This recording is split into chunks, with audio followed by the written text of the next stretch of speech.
Congratulations on the show. Thank you. This has my kind of vibe. You know, I'm a kid of the 80s and obviously love the Goonies and Willow and everything else in between. Yeah. For you, growing up, was this the kind of thing that you would have, if you'd had this as a Star Wars thing growing up, that you'd have been like, this is totally me? And it was that simple but very effective concept that got me immediately. It was so clever, I think. Especially at this point. You know, we've seen so much of this canon and it's moved around from perspective to perspective, never through the eyes of children. And it reminded me of the kid I was who saw it in '77, because suddenly that perspective is one of awe, wonderment, like the galaxy's kind of amazing, it's terrifying. And I just thought it was just spot on. And then, as you say, it's got this 80s vibe, which means the kids are kind of complicated. That was the other thing I used to love about those movies. You know, bickering. They've got issues at home or at school and different temperaments. And John drew all of that and Chris drew all of that out of them.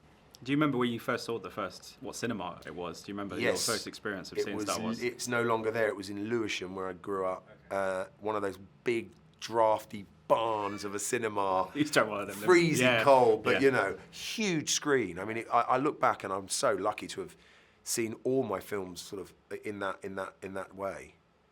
John has obviously become quite famous for his work on Spider-Man, but he made a great film before that called Cop Car. That's right. Which is brilliant, and is the tone of that. That's it's very similar to this. I just wondered whether that was the film that you watched and thought about him as a filmmaker. Because Spider-Man is, no disrespect to him, but it's a big thing, isn't it? Yeah, Spider-Man and everything. But it was both. Yeah. What he did, what again I loved he did with Spider-Man was he brought it back down to the youthfulness of Peter Parker and that interaction and banter with him and his schoolmate. And what I loved about Cop Car, which was again something he mentioned about this one, was the jeopardy. Yeah. So he said that it's a kid's world, it's plausibly about children, but danger is real. And you'll see in this, it's what keeps it edgy. It's kind of great. Like kids, wonderful, but kids in an adult world, be careful, you know.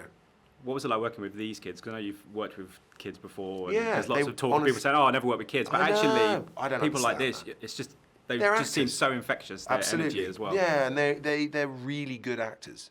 They turned up really well prepared and really brave and ready to commit. But then, absolutely, they're children, so they bring a lovely sense of play and joy, which was infectious. Also, their physical sets as well. Like Star Wars is so brilliant for CGI and stuff like this, but watching the show, it's like that again. Going back to the 80s aesthetic of it's real and you can feel everything. Yeah, and like you're stepping on puppets and animatronics and everything's moving and it's real. It's all around you, so really easy to interact with. Have you ever had the talk about Star Wars before, like as an actor? You never had a conversation about doing a Star Wars before. No, this was my this first. Is there something that you had on your list? Or? Sure, but you can't. There's no way of sort of going after things like that. You have to wait to be invited, and of course it was on my radar because, like I said, it was just such a big part of my childhood as it was with kind of everyone I knew back then. Those first three changed cinema forever, and for us, for my generation, it was synonymous to going to the cinema. Like cinema had never been like that and was never, and never recovered. It was just sort of changed everything.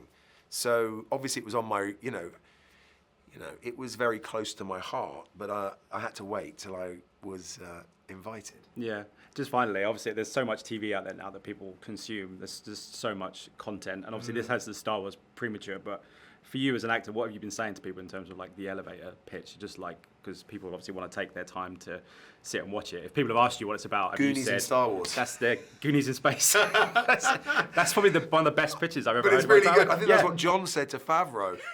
And they all went, great, when do you want to start? Yeah. Well, listen, thanks so much for your time. Pleasure. Absolute pleasure. Thank you so much. Ladies and gentlemen, you're watching Hey You Guys! Hey, you guys! Hey, you guys! Hey, that's what they all say. Hey, you guys! Hey, you guys!